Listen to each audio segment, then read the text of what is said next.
श्रीवेङ्कटेशभुजङ्गम्।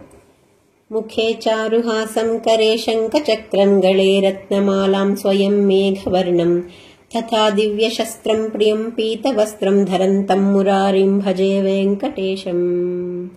सदा भीतिहस्तं मुदा जानुपाणिं लसन्मेखलं रत्नशोभाप्रकाशं जगत्पादपद्मं महत्पद्मनाभं धरन्तं मुरारिं भजे वेङ्कटेशम्।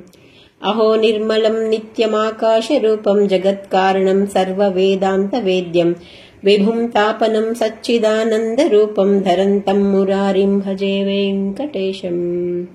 श्रियाविष्टितं वामपक्षप्रकाशं सुरैर्वन्दितं ब्रह्मरुद्रस्तुतं तं शिवं शङ्करं स्वस्ति निर्वाणरूपं धरन्तं मुरारिं भजे वेङ्कटेशम्।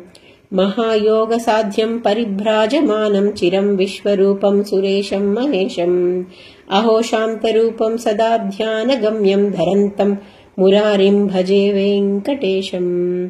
अहो मत्स्यरूपं तथा कूर्मरूपं महाक्रोडरूपं तथा नारसिंहं भजे कुब्जरूपं विभुं जामदग्निं धरन्तं मुरारिं भजे वेङ्कटेशम्। अहो बुद्धरूपं तथा कल्किरूपं प्रभुं शाश्वतं लोकरक्षामहन्तं पृथक्काललब्धात्मलीलावतारं धरन्तं मुरारिं भजे वेङ्कटेशम्। इति श्रीवेङ्कटेशभुजङ्गं सम्पूर्णम्।